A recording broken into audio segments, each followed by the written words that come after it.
Olá, boa tarde a todos, todas, tudo bem? Boa tarde. Muito bem, todos estejam bem. Vamos iniciar hoje a nossa aula de História. E o assunto de hoje é um assunto muito importante, especialmente para nós que vivemos na cidade de São Paulo, no estado de São Paulo. Hoje nós vamos conversar sobre a Revolução Constitucionalista de 1932. Quem mora em São Paulo certamente já se deparou com nomes muito comuns à Revolução. Avenida 9 de Julho, Avenida 23 de Maio, Obelisco do Ibirapuera, a nossa escola que fica na Avenida Leôncio de Magalhães, perto de nós, a Avenida Taríba Leonel. Todos esses nomes estão diretamente relacionados com a Revolução Constitucionalista de 32. Esse movimento é muito forte para a cidade de São Paulo, para o estado de São Paulo e também, obviamente, para o Brasil. Todos os anos, no dia 9 de julho, nós comemoramos a data da Revolução de 32 com um feriado estadual, feriado esse promulgado pelo governador, então governador Mário Covas, nos anos 90. A partir de então, todo 9 de julho é feriado no estado de São Paulo. Mas, o que foi a Revolução Constitucionalista de 32? Recentemente, no Enem, uma questão girava em torno da Revolução de 32. É muito comum nos vestibulares das universidades de primeira linha, perguntas pertinentes à Revolução de 32. Mas o que foi, de fato, a Revolução Constitucionalista de 32? Essa é a nossa aula de hoje. Esse é o tema da nossa aula de hoje. Para que nós possamos falar de Revolução Constitucionalista de 1932, é preciso que nós façamos uma viagem no tempo. É preciso que nós voltemos ao ano de 1929. Naquele ano, um fato muito importante aconteceu no mundo: a quebra da Bolsa de Valores de Nova York. O mundo girava economicamente em torno das decisões dos Estados Unidos, da Bolsa de Valores americana. E a quebra da Bolsa de Valores de Nova York causou um dano muito grande na economia do mundo. E óbvio que respingou no Brasil. Quem sentiu mais de perto foi o estado de São Paulo. Já naqueles anos de 29, nós vivíamos a pujança paulista. São Paulo se destacava no cenário nacional com a sua industrialização, mas ainda com a economia calcada na cafeicultura. Os cafeicultores, os barões do café, ditavam as regras. Havia no estado de São Paulo uma riqueza abundante. Com a quebra da Bolsa de Valores de Nova York, o preço do café cai imediatamente. Isso causa um dano na economia paulista. São Paulo, naqueles idos de 1929, praticava uma política, um sistema político, conhecido como a política do café com leite. E o que era isso? O poderio econômico do Brasil estava nas mãos dos cafeicultores paulistas, bem como do gado leiteiro mineiro. Daí a alternância na presidência da República: ora o presidente era paulista, ora o presidente era mineiro. Isso se perdurava já durante toda a República Nova. Muito bem, a República Velha.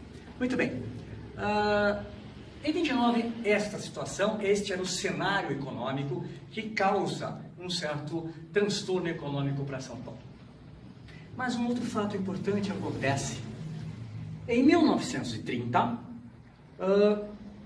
Getúlio Vargas, que havia sido governador do estado do Rio Grande do Sul, resolve interromper esta política do café com leite. Nós estávamos vivendo os finais do governo de Washington Luiz. O presidente Washington Luiz, embora carioca, havia sido criado no estado de São Paulo, fez toda a sua carreira no estado de São Paulo, e ele mesmo dizia que era o paulista mais carioca do Brasil.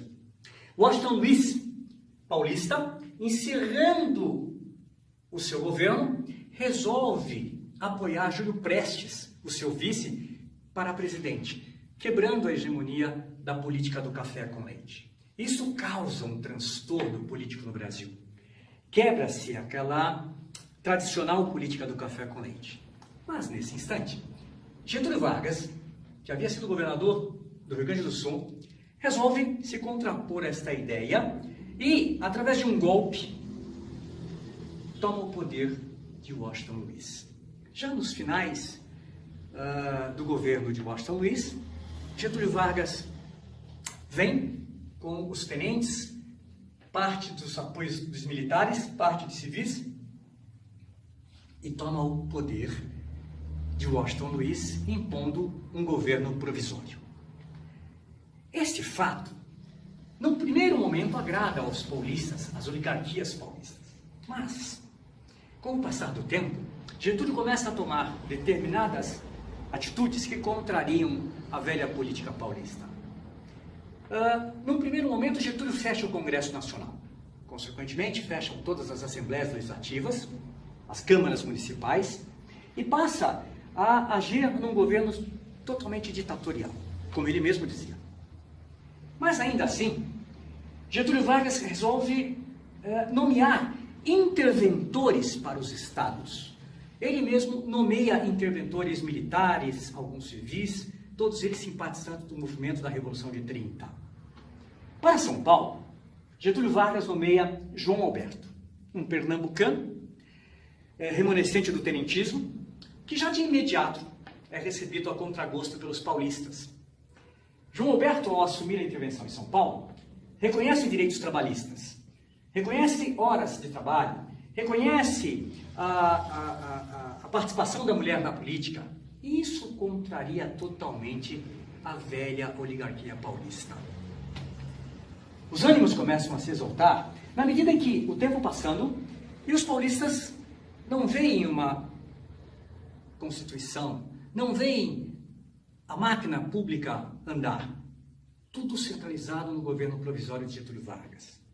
Sequer a Constituição de 1891 havia sido suspensa.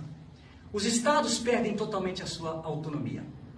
Com a crise econômica dos paulistas, era comum se recorrer a empréstimos dos Estados Unidos, da França, em especial a Inglaterra. Com o governo provisório de Getúlio, toda a centralização passa a ser no governo central, no governo provisório de Getúlio. Os empréstimos já não são possíveis de serem pedidos pelos estados. Isso enfoca ainda mais a economia paulista. Faz com que as velhas oligarquias paulistas se unam, Partido Liberal, Partido Democrático, e fundem uma frente única, chamada de FUP, Frente Única Paulista, para reivindicar de Getúlio Vargas a promulgação de uma nova Constituinte, exigindo de Getúlio Vargas que troque de imediato o interventor de São Paulo, que não agradava os paulistas. E esta ideia começa a tomar vulto na medida em que o jornal Estado de São Paulo, a Gazeta de São Paulo, profissionais liberais, maçons, estudantes, começam a se unirem em torno de um único objetivo: exigir de Getúlio Vargas a promulgação de uma nova Constituinte, a retirada de João Alberto como interventor do Estado de São Paulo. Os ânimos se exaltam. Nunca na história de São Paulo todas as forças se uniram em torno de um único objetivo. E naqueles idos de 1931, os ânimos estavam totalmente exaltados. A política exigia cada vez mais a ação de Getúlio Vargas. Chegamos ao ano de 1932. Getúlio Vargas, tentando apaziguar ou tentando amenizar este conflito, tenta atender aos paulistas, tenta atender à reivindicação dos paulistas, trocando João Alberto por um interventor paulista, quatrocentão, filho de família tradicional, Pedro de Toledo. Mas já era tarde. Os ânimos estavam exaltados. Os paulistas exigiam imediata deposição de Getúlio Vargas, ou pelo menos a promulgação de uma Constituinte, que se abrisse um Congresso Nacional, que se voltassem à vida normal. E Getúlio não permitia. Getúlio negociava de todas as maneiras.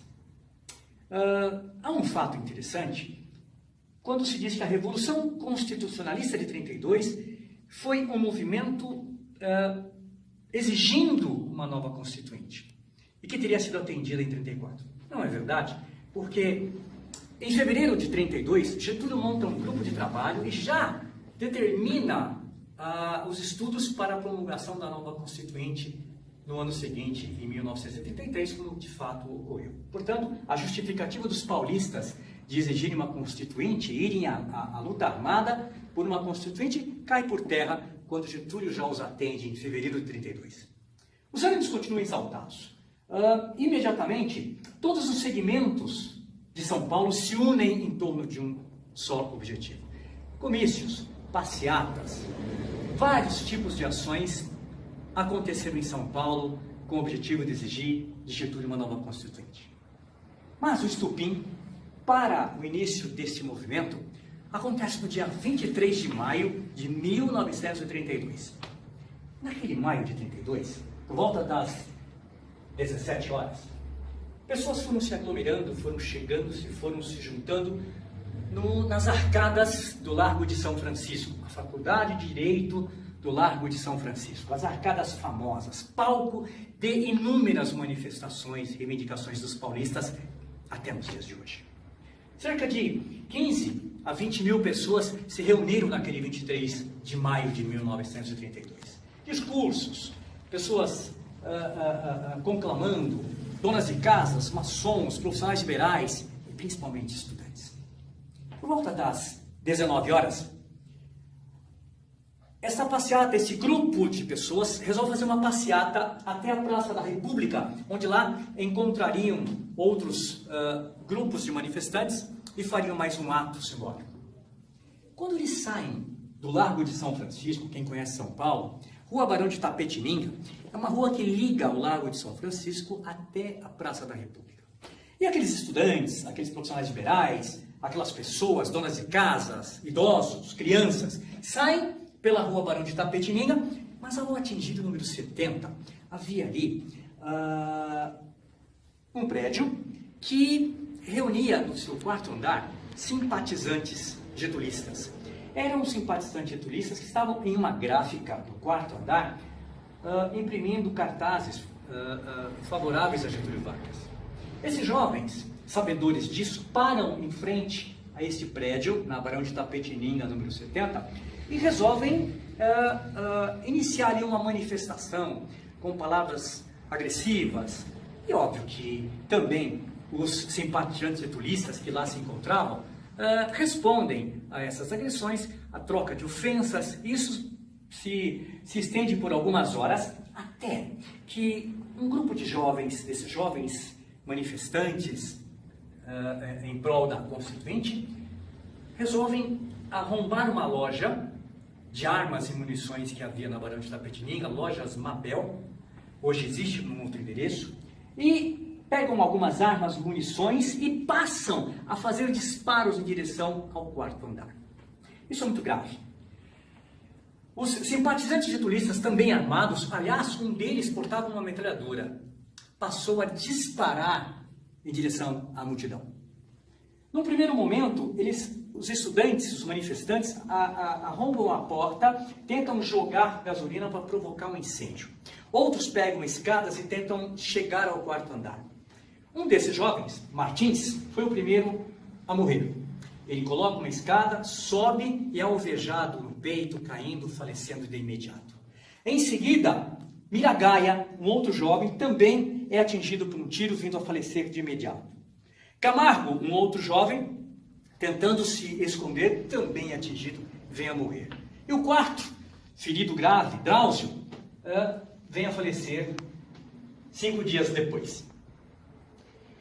Este conflito foi realmente bastante grave e após a chegada da polícia, a dispersão, o resultado foram 17 feridos, 3 mortos naquele instante e um morto 5 dias depois. Martins, Miragaia, Camargo e Drauzio.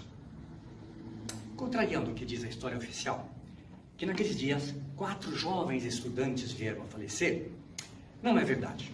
Naquele dia, 4 jovens vieram, de fato, a falecer, mas não eram estudantes. Martins, o primeiro a ser atingido, filho de um fazendeiro de Presidente Prudente, estava em São Paulo para comprar insumos quando viu aquela manifestação, jovem que era aos 31 anos, resolve participar do movimento e, exaltado que estava por toda aquela situação, resolve pegar a escada, tentar subir e é o primeiro a falecer. Drauzio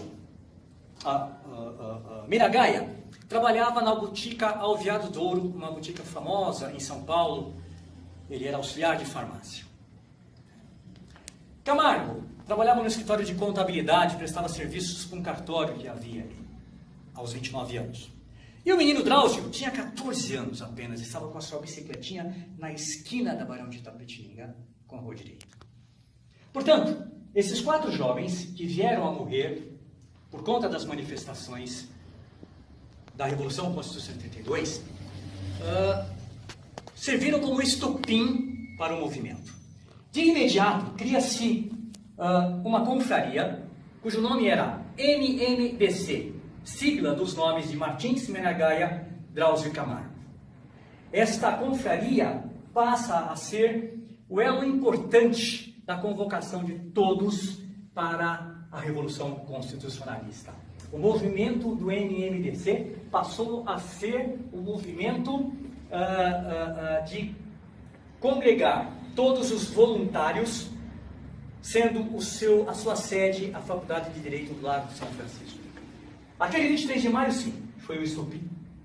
Havia notícias de tropas das Minas Gerais, do Mato Grosso, do Paraná e de alguns outros estados que também estavam descontentes com a forma de governo de Getúlio Vargas. Esses outros estados resolvem também apoiar São Paulo, e São Paulo, naquela época, como líder, Isidoro Dias Lopes, o general Isidoro Dias Lopes, comandante militar da região, também contava com a grande força do coronel Euclides Figueiredo, que vem ser pai do então presidente Figueiredo. Esses homens líderes, juntamente com a força pública do estado de São Paulo, resolvem convocar jovens para a formação do Exército Revolucionário. Em poucos dias, para vocês terem uma ideia, 200 mil voluntários se apresentaram de imediato, 60 mil deles prontos para o combate. Para termos uma ideia, a Segunda Guerra Mundial, quando abriu para voluntários, não reuniu mais do que 20 mil. Tamanha era a preocupação que os paulistas tinham, engajados, todos, homens, mulheres, idosos, crianças, todos. Industriais abriram suas fábricas para a construção de capacetes, munição. Hospitais treinaram imediatamente jovens para trabalharem como enfermeiras. Jovens de todos os segmentos se apresentaram, sem nenhuma experiência de arma, sem nenhuma experiência de guerra, com treinamento de 2, 3 dias e já partiam para o campo de combate. Tudo estava marcado para ser dado início no dia 14 de julho de 32, em alusão à Revolução Francesa. Mas um fato faz com que se antecipe essa ideia. As tropas de Minas, as tropas de Mato Grosso, as tropas do Paraná cedem às pressões getulistas e não acompanham São Paulo. São Paulo, sozinho, mesmo assim, resolve seguir à frente em direção à capital do Brasil, Rio de Janeiro na época, para a deposição de Getúlio ou a imposição da mudança de governo. Há uma célebre frase paulista, escrita no monumento do Ibirapuera, dulco non ducor, conduzo não sou conduzido. Esse é o lema dos paulistas, hoje tão forte.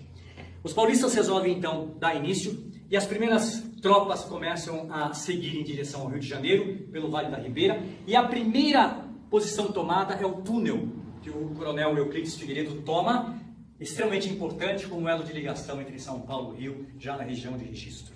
Tropas partem para a região de Botucatu para impedir as tropas mineiras de assumirem São Paulo. Outras tropas partem para o litoral, tropas que partem para a região sudeste do estado, oeste do estado, e o São Paulo se mobiliza numa guerra. Foram 3 meses de sangrentos combates. 3 meses em que as tropas paulistas enfrentaram o exército brasileiro, treinado, preparado, né? E, consequentemente, um número muito maior. Para vocês terem uma ideia, em 1931, houve uma seca absurda no Nordeste do Brasil, em especial no estado do Ceará. Levas e levas de retirantes chegavam e eram engajados no exército brasileiro para lutarem contra os paulistas. Nesse momento, nós vivíamos uma guerra de propaganda. Tanto o governo federal getulista dizia que os paulistas estavam perdendo, como os paulistas diziam aos demais que estávamos ganhando. Essa guerra de mídia, embora apenas escrita na época, e alguma coisa de rádio, era muito intensa. Um avião parte do Campo de Marte, com 2 pilotos, Aurélio Buarque Almeida e um tenente negrão da Força Pública, abarrotados de propaganda política, e jogam propaganda no Rio de Janeiro, conclamando a apoiar os paulistas. O governo getulista também faz a mesma coisa, espalhando notícias de que São Paulo estava perdendo a guerra. E São Paulo mantém-se. Para custear todo este movimento de revolução de 32, várias campanhas foram feitas em São Paulo, no estado de São Paulo.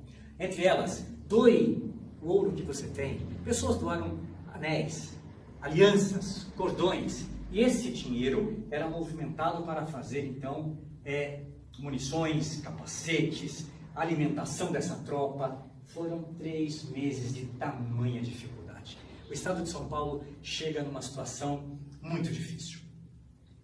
Alguns historiadores dizem que o pai da aviação, Alberto Santos Dumont, que já estava num estado depressivo, vendo os conflitos, os bombardeios, suicida-se, porque não se contentava em ver a sua invenção servida para matar. Não é verdade. Não é verdade. Santos Dumont realmente estava depressivo, se suicida, mas em julho de 32 não havia ainda acontecido os bombardeios. Portanto, é uma questão de causalidade. Na história, nós trabalhamos muito com essa questão dos fatos com as datas. Se não baterem, o fato não aconteceu. Santos Dumont se suicida, mas não por essa razão. Infelizmente, a aviação também tem grande importância quando lá para setembro começam os bombardeios, especialmente nos momentos periféricos. E, ao contrário do que se diz, São Paulo, capital, não foi bombardeada. Esta, inclusive, foi a razão pela rendição. A rendição se deu em 4 de outubro de 1932, quando então o coronel Herculano, comandante da Força Pública de São Paulo, que dispunha de 15 mil homens, retira-os da frente de combate, não mais tendo condições de continuar com aquele contingente de civis armados sem nenhuma experiência, estavam morrendo. Momento muito difícil. São Paulo se rende, perdemos 1.075 paulistas e quase mais 1.000 homens do exército convencional getulista. 2.000 pessoas morreram por conta de um conflito desnecessário.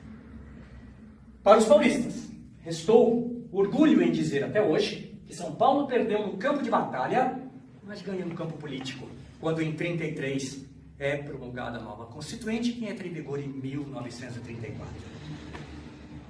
Contradiz alguns historiadores. Por quê?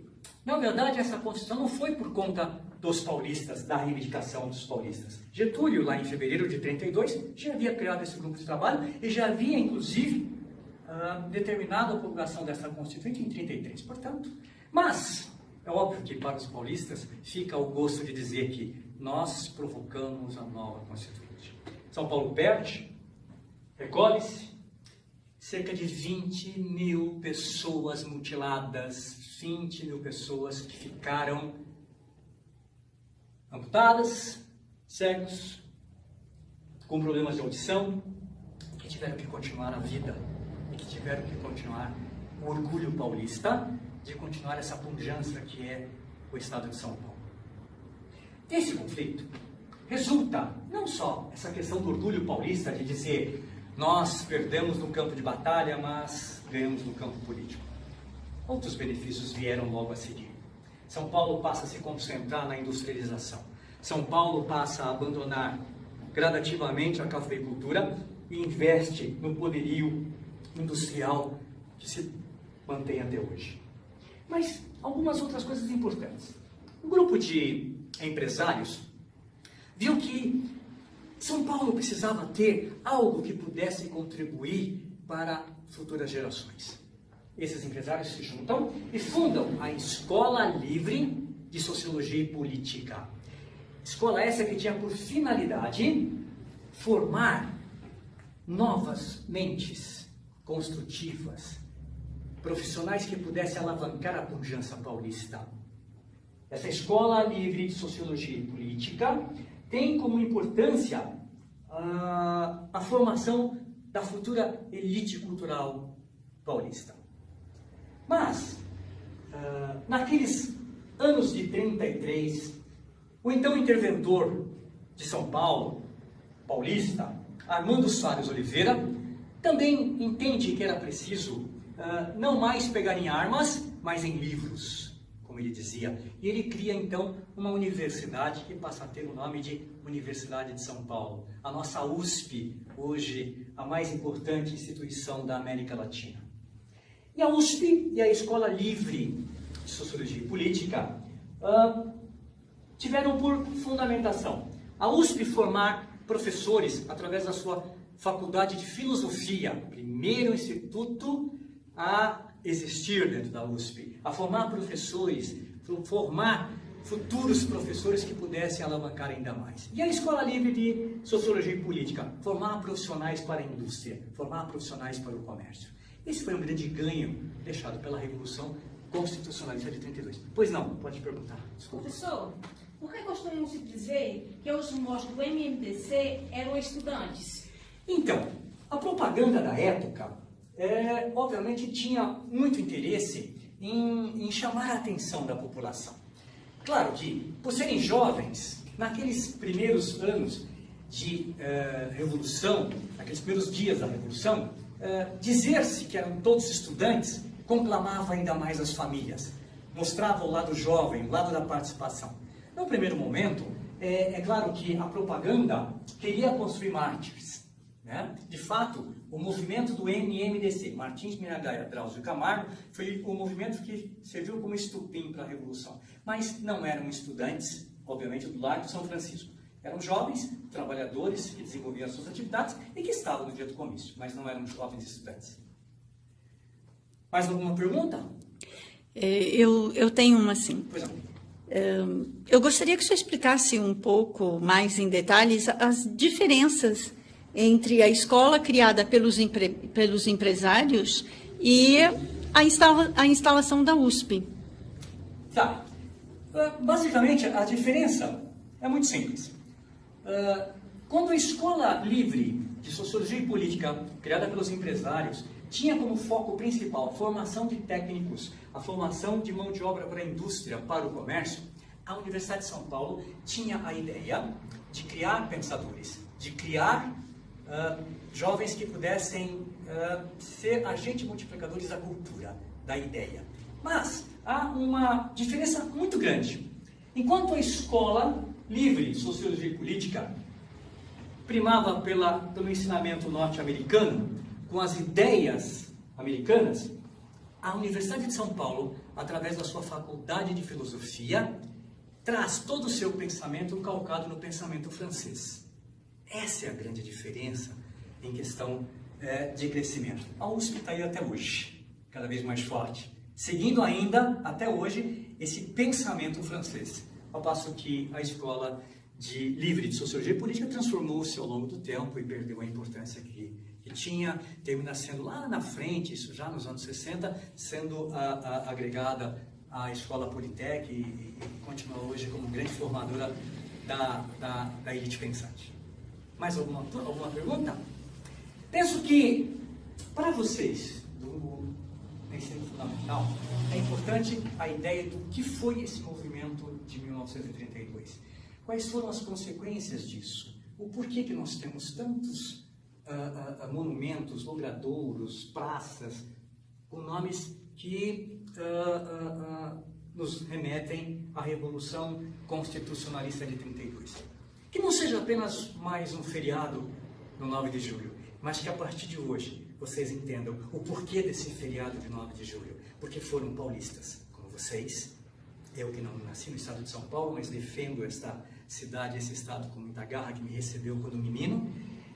A importância de jovens, de paulistas como vocês, que em busca da democracia, em busca da liberdade, ousaram pegar em armas, ousaram perder a vida, ousaram vencer, especialmente na questão do ideal. Ok? Ok, obrigada. Vamos encerrar por hoje, estamos em cima do nosso horário. Obrigado, tenha uma boa tarde e que tudo corra bem.